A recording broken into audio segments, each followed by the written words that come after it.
it's World Book Day, celebration time. I hope you're all dressed up.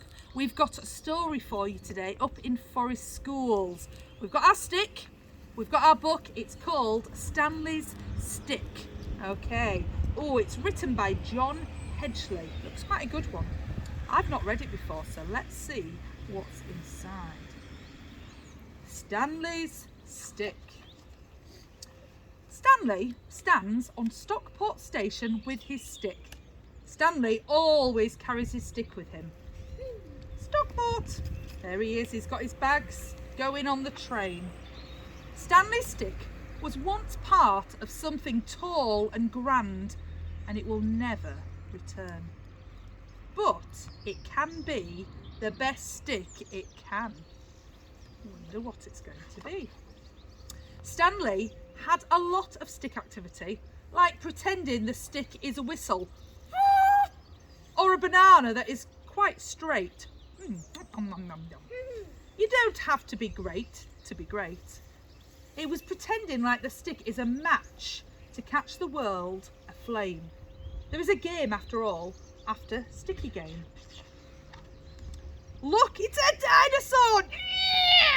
That isn't extinct. It's a Stickosaurus. I like that. You could make one out of lots of sticks, couldn't you? Stanley had tried for some names for his stick, like Starry and Moon, but these names were all the wrong shape. For a while, he liked Stirry, but that is better for a spoon. Stanley's stick is good for writing in the sand, in languages only Stanley can understand. And 4 times now he has used his stick to pick up slugs from the pathway, platform and pavement, thus saving them from a worse fate than feet. I'm going to pass you over with Stanley's stick to Mrs. Hallett.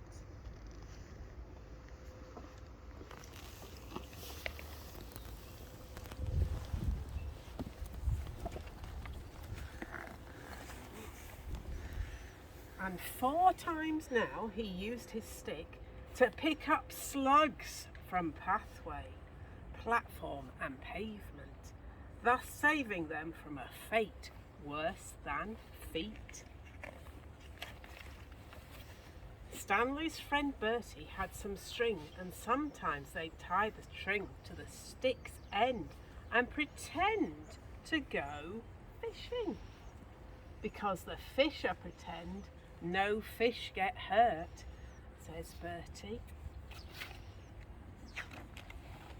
So here is Stanley standing on the station, taking his stick for a short stay at the side of the sea with his mum and dad. The train pulls in.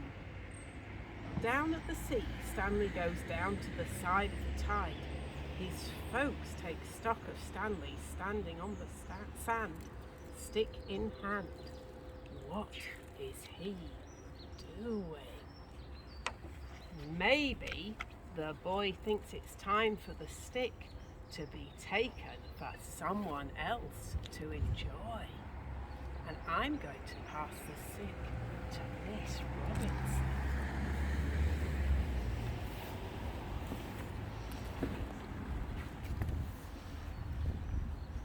Maybe the boy thinks it's time for the stick to be taken by someone else to enjoy.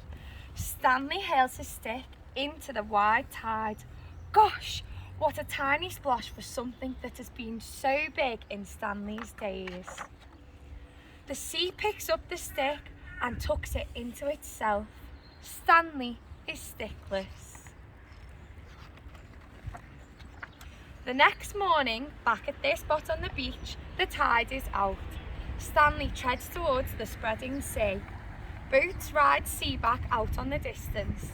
Stanley decides to look for interesting sticks, for other sticks which have been carried twiggy back upon the tide. Soon he stumbles upon a stick alone upon the shore. It is quite different from the stick he had before. It is wonky. The stick is an unusual saxophone. Stanley thinks of home and begins to blurt a tune to Bertie. Now Stanley stares at the sea through his stick's telescope. It is wonky, and this stick Stanley knows the name of. It is called Fantastic.